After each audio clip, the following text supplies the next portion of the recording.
Welcome to the Herstory Circle podcast, the podcast that brings you the extraordinary tales of everyday women who are changing the world. I'm your host, Gertrude Mache, and I'd like to acknowledge traditional custodians of the land on which we meet today. I also like to pay my respects to elders, past, present, and emerging. Every week, we dive into the lives, challenges, and triumphs of women from all four corners of the globe. We're here to inspire, enlighten, and connect, sharing stories that uplift and empower. So grab a cup of coffee, settle in, and join us as we explore the incredible journeys of women shaping our future. This is Her Story, where every woman's voice matters. Hello, everybody, and welcome back to the Herstory TV and the Herstory podcast. This is Gertrude Mache here in beautiful Melbourne, Australia. And today I am blessed with the presence of yet another interesting woman. Welcome, welcome, welcome to our tribe. Please tell everybody your full name, where you're based, how old you are, and share your story with us today.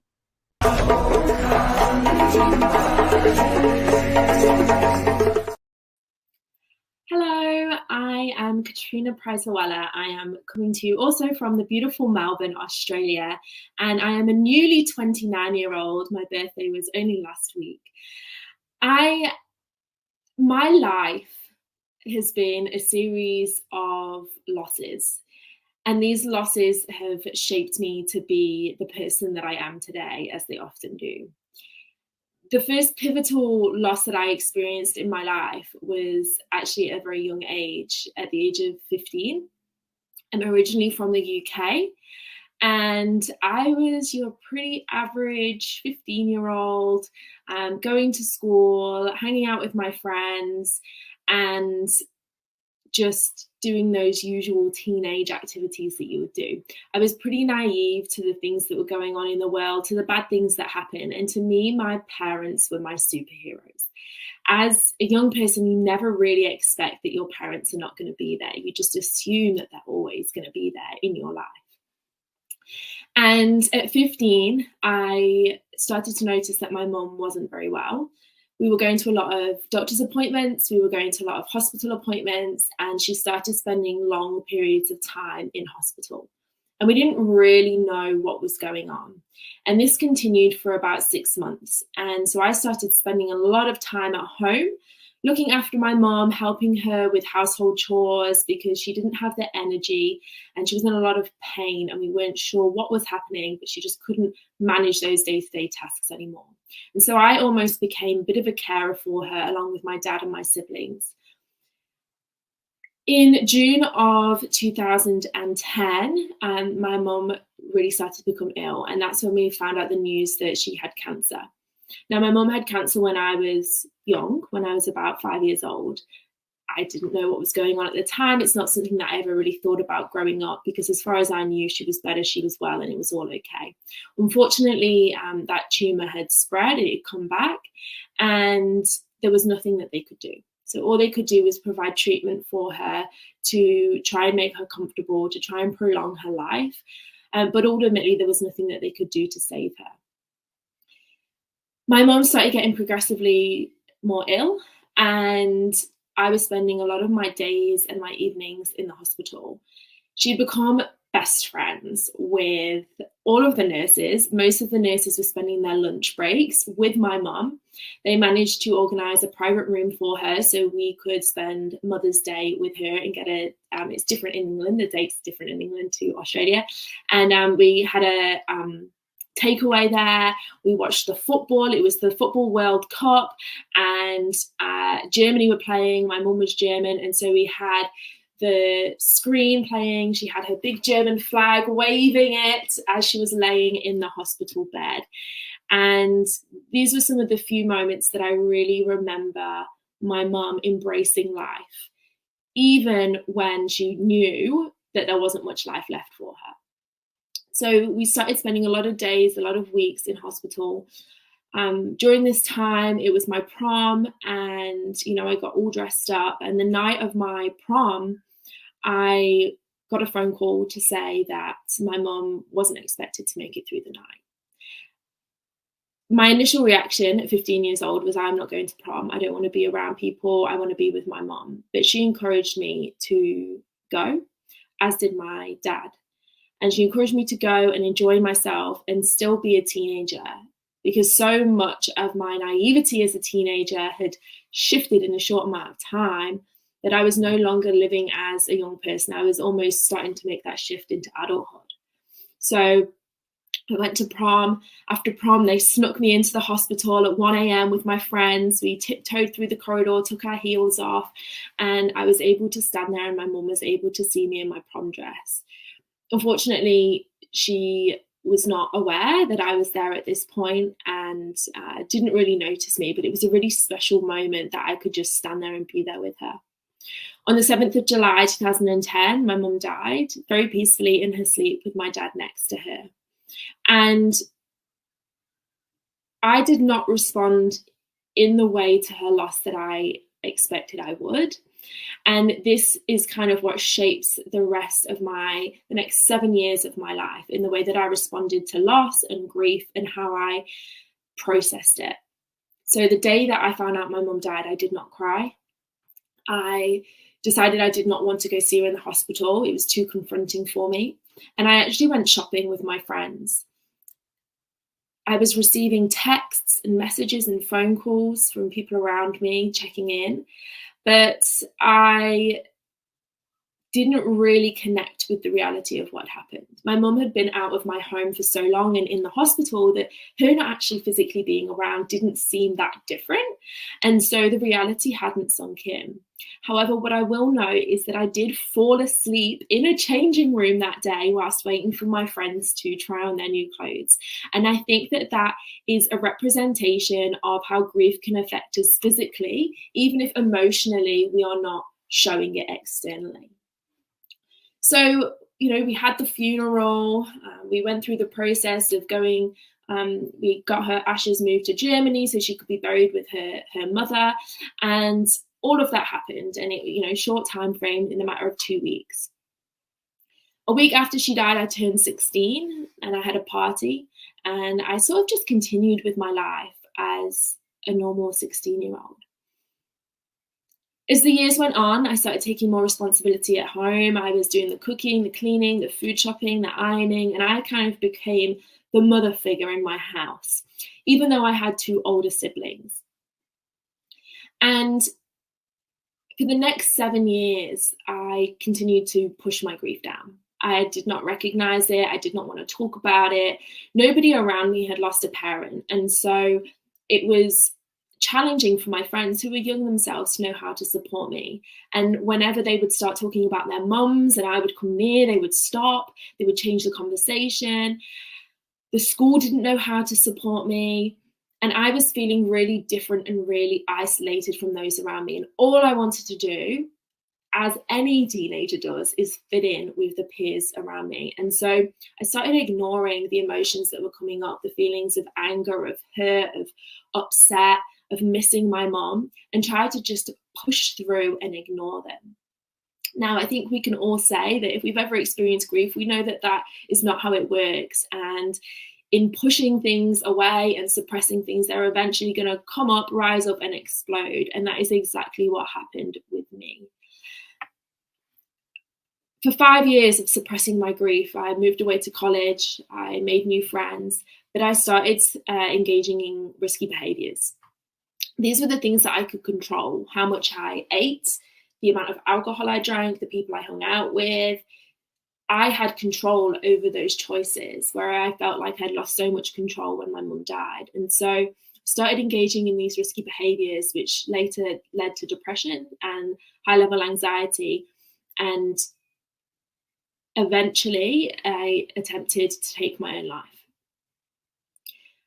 I then, for the next few years, at the age of 18, engaged in psychological support. I was seeing a counsellor that I really connected with. It took me about 5 counsellors to try and find the right one that worked for me. And I think that's really important to note, that You don't always connect with the first person that you meet. So I was engaging with a counsellor and things were going well. Things seemed to be on the up. I got into university. I was studying a subject that I was really interested in, and I felt better in myself. Whilst at university, at the age of 21, I had a new boyfriend. And unfortunately, this relationship started to highlight all of those emotions and all of those things that I'd suppressed earlier in my life after my mum had died. And the relationship became quite toxic, emotionally abusive, sexually abusive.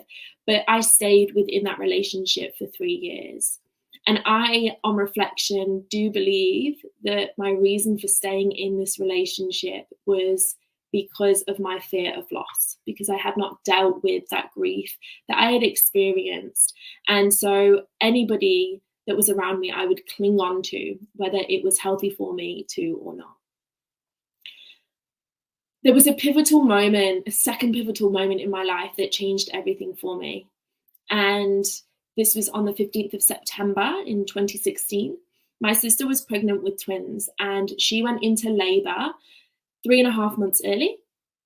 And she gave birth to one of the twins, my niece Lily, at 15.5 weeks pregnant, and at 15.5 weeks premature. And this was really risky. You know, she was absolutely tiny. She was tiny, the size of an iPhone. My sister, was high risk because they didn't know whether she was going to survive. They didn't know whether Lily, my niece, was going to survive, or the other twin that she had not yet given birth to was going to survive. This was a really challenging time for my family. My sister then gave birth to my nephew 2 days later, Matty, and both of them were in the NICU unit for a very long time. Unfortunately, 5 days after giving birth to my nephew passed away from sepsis. And so there was just remaining my little niece, Lily. At the same time that all of this was happening, we also received the diagnosis that my granddad had cancer again, and that my mum's dad, my granddad in Germany, had a stroke and had lost his ability to speak. So it was a really tumultuous time. But the thing that I was able to take away from it, and the thing that changed my perception on grief, was watching my sister grieve the loss of her son, whilst also embrace the joy of having her daughter there. And that duality of grief, and recognizing that we are allowed to allow joy into our life, even in those darkest, most hardest times. It doesn't have to be either or. And that it doesn't have to look a certain way for it to be valid and for your grief to be valid. And so this was the moment for me that changed how I approached my own grief in regards to my mom. It was 7 years after she had died, and I finally decided to start allowing my grief into my life and welcoming it in as a friend rather than an enemy. Now, it's been 13 years now since my mum died, and over the last year I've experienced other types of grief, such as infertility and miscarriage. I've had 3 miscarriages in the last 12 months, and we've just completed our first round of IVF. And that in itself has been a whole new realm of grief that I never expected to experience. And the reason that I started my business, Grow with Grief, and I provide education and training for all ages around grief and loss, is that I want it to be known that grief is a normal, natural response to loss. And it's nothing that we should ever be ashamed of. It's nothing that we should ever feel that we have to suppress. It's nothing that we should ever feel isolated in, because it's something that we're all going to experience. And it's not just reserved for when a person dies. It's something that we can experience in all times of our life with any form of loss. So whether that is the loss of a job, relocating countries, the loss of a relationship, a friendship, or the loss of a person, there's always going to be a grieving process there. And that's okay. And that it doesn't have to look a certain way. It doesn't have to follow certain stages, and that you're allowed to let happiness in and you're allowed to let joy into your life whilst also living alongside that grief. So there is a duality to grief. And it was that moment with my sister that made me realize that. And that is the moment that I set out on a mission to change the way that we approach grief and to change the way that we talk about it in society. Because it's something that we ignore. We act like it doesn't happen. We try and shield our children from the fact that losses are happening around the world every single day. But it doesn't have to be doom and gloom. It doesn't have to be something that we sit in their heaviness all the time. There is some joy that comes with grief, the memories, the love, the connection that you had. And so in talking about our grief, in having these conversations, in sharing our stories of loss, we can connect with others in a more vulnerable way, but we can also share that loss is common.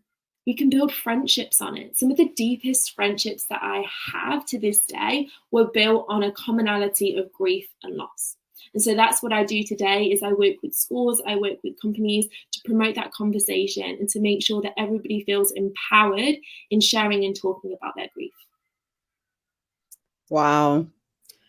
Katrina, what an incredible story, a journey you've been on. Grief is an interesting thing and a very inevitable thing at every stage in every human being's life. You experience joy and you're definitely going to experience grief at some point. But what's interesting is that we are not really prepared for it.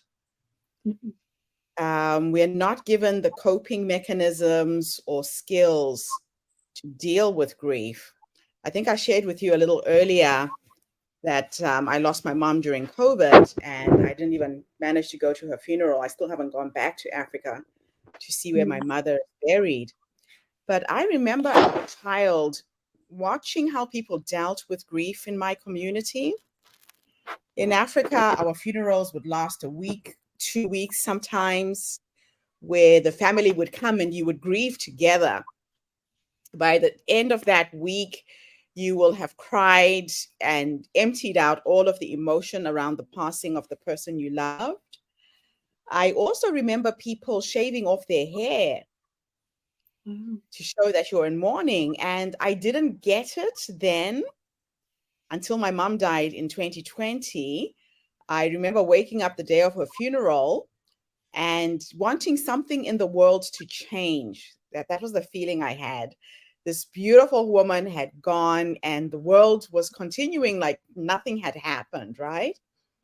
And I remembered this ritual. It felt, I'll be honest with you, I wanted to slash my wrists that morning. That's how sad I felt. But I took a shaver and I shaved off all my hair. So this is an extension. I had to extension in my hair as it grows back slowly. And it gave me a weird sense of relief. So if there was somebody who is listening to us right now and is in the middle of experiencing a death, the loss of a loved one, what tools can you give us, especially immediately after you hear the news, on how you can cope? I think there's a multitude of things, and obviously culture and religion, they all play a part in it too, because they all bring in their own rituals and practices that you abide by. But I think sometimes we can get so caught up in that we feel that we have to follow these rules that have been set out to us, rather than listening to what it is that we actually need. So in that moment, you shaved your head, and for you, that was an incredibly empowering moment that meant a lot for you and was shared down the culture and your upbringing. So I would say, if you're in the depths, is firstly find somebody that you can talk to, because connection is extremely powerful when we're grieving. And as you say, it can often feel that the world is moving on without it. Everybody else is going back to work, getting on with their normal lives, and we're stuck in this new reality that we're trying to navigate, and we don't know how. So finding somebody that we can talk to and share those moments with. A really powerful thing is writing things down. So often when we're grieving, we are worried about what other people may think about the thoughts in our head. Sometimes the things that we think can be quite confronting. The anger that we feel, as you say, the feeling of not wanting to be here anymore. And we can be scared of actually expressing that to somebody else. We don't want them to worry. We're also worried about judgment that they might have. People may have actually expressed judgment or told you how to feel. So having the ability to write it down. I remember not long after my mum had died, the thing that helped me is I would get a pen and I would just scribble on a page. And that for me was so cathartic because I was able to let that anger out in a really safe way without judgment. No one's ever going to see that. I was able to have that space for me. So engaging in rituals is another really beautiful thing you can do. So if you had traditions that you would do with your person, then continue with them. Find a new way of bringing them into your life without them there. You might modify them slightly, they might look slightly different, but continue with those rituals so that you can keep that connection. And lastly is don't push the emotion down. So yes, anger. You might feel anger in a healthy way, whether that's punching a pillow or punching a punching bag. If you feel that you are overwhelmed and you need to cry, cry. But equally, don't be afraid of the happiness and the laughter. So if you actually think that you need to go out with your friends and have a good time, do that. It's all about putting yourself first. We live in a world where we tend to put everybody else before us and we put ourselves last, especially if we are a mother or a sister. We always seem to come bottom of the pecking pile, whereas actually it's really important when we're in the depths of that grief that we put ourselves first. That's not selfish. It's actually just looking after our needs and looking after our emotional regulation. Yeah, and it is all about self-preservation as well. You have to do everything you can to take care of you first without feeling guilty.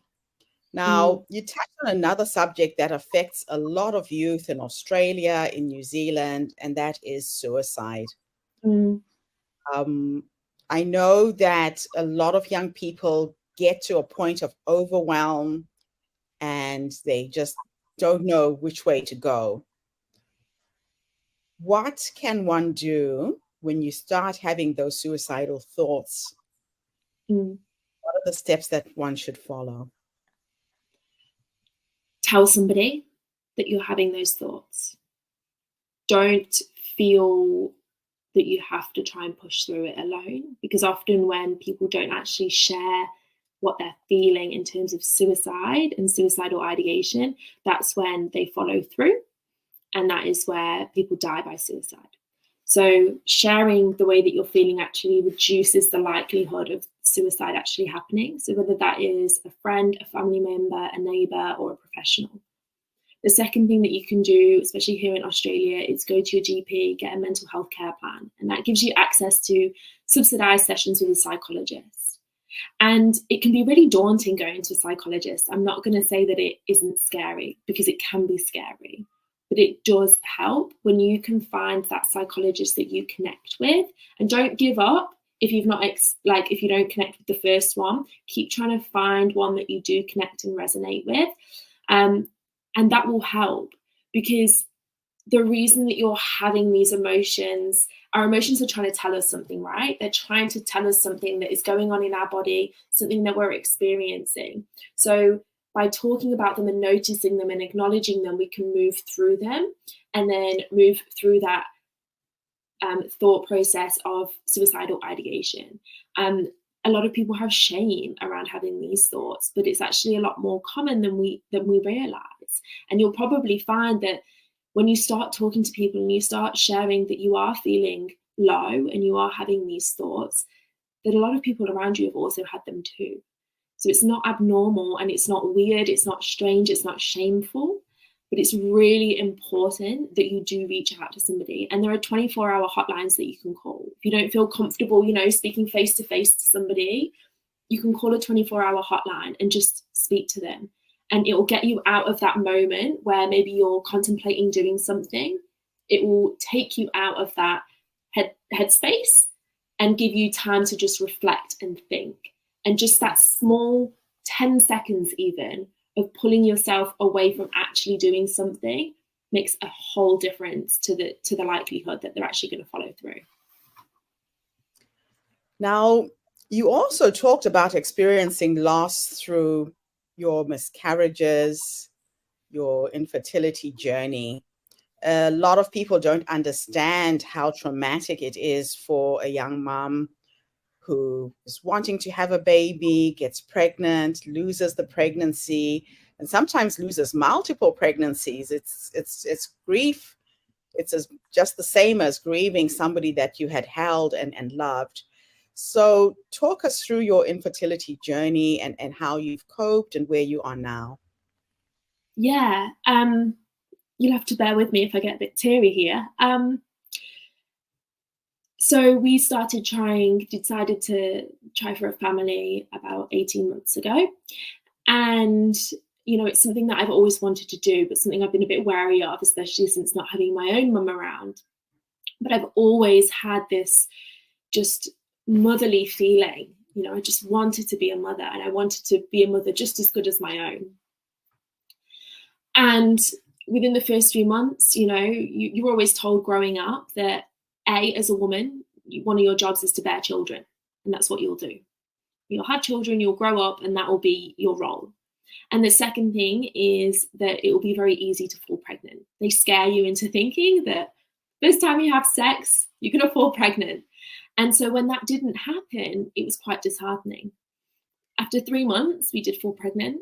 And, it was really exciting. Straight away, the first thing I did was call my family, tell them within like 5 minutes. I woke them up. They're in England, so it's a completely different time zone.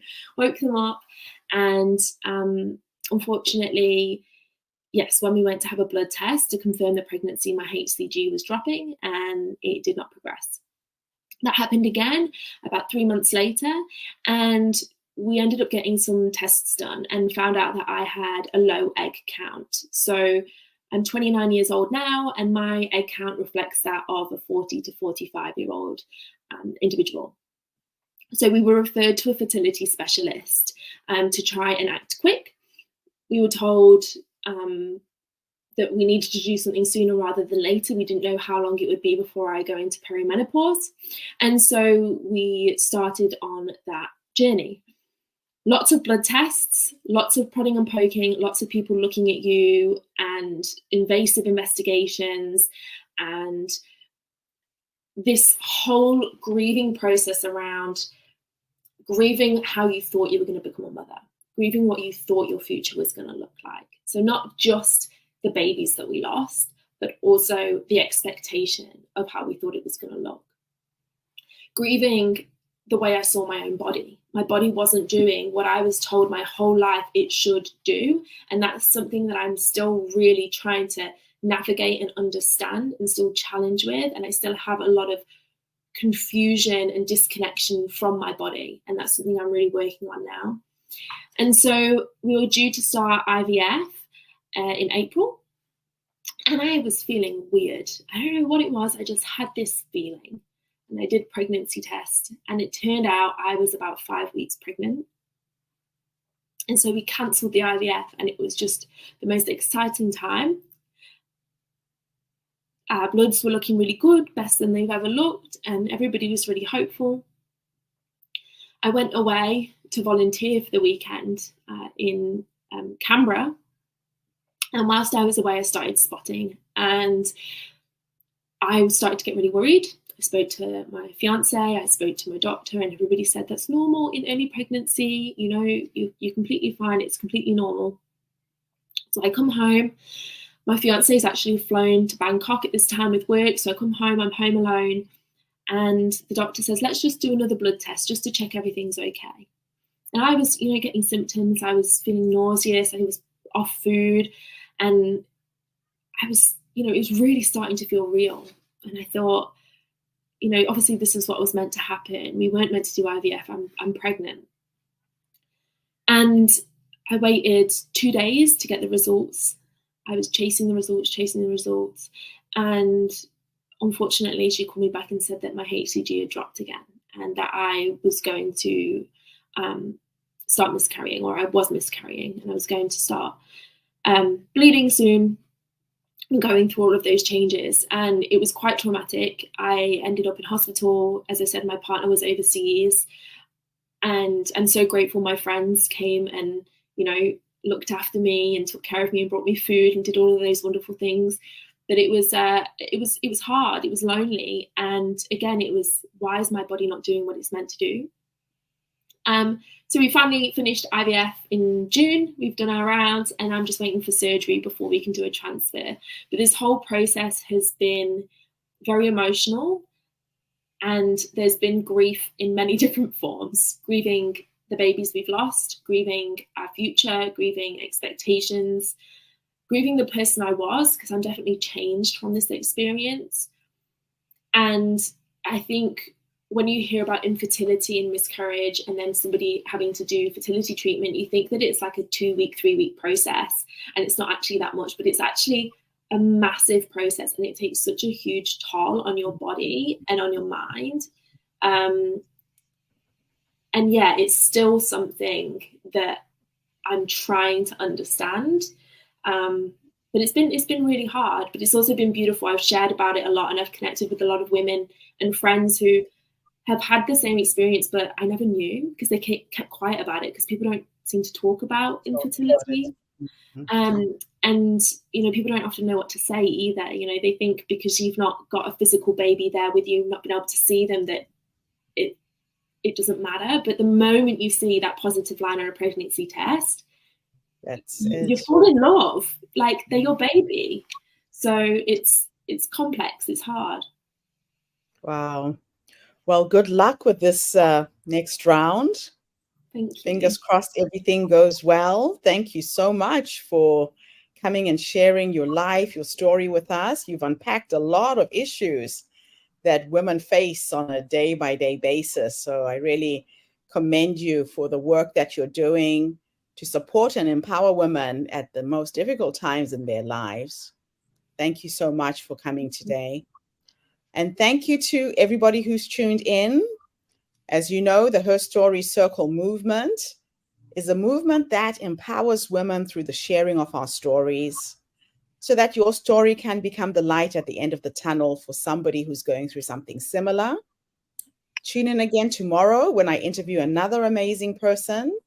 In the meantime, have a fantastic day, morning, or evening, wherever you are in the world. And Katrina, thank you again for being here today. Bye for now, everybody. Thank you for tuning into the Herstory Circle podcast.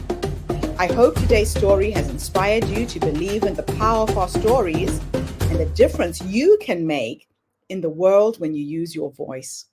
I'm Gertrude Mache, and it's been an honor to share this space with you, where voices from all walks of life come together to weave a rich tapestry of diverse perspectives. Don't forget to subscribe, rate, and review our podcast to help us share these stories with more listeners. Follow us on social media by looking for the Herstory Circle podcast for more updates. And join us tomorrow for another episode filled with courage, resilience, and empowerment. Remember, your story matters, and together we're building a stronger, more inclusive world. Until next time, keep making her story.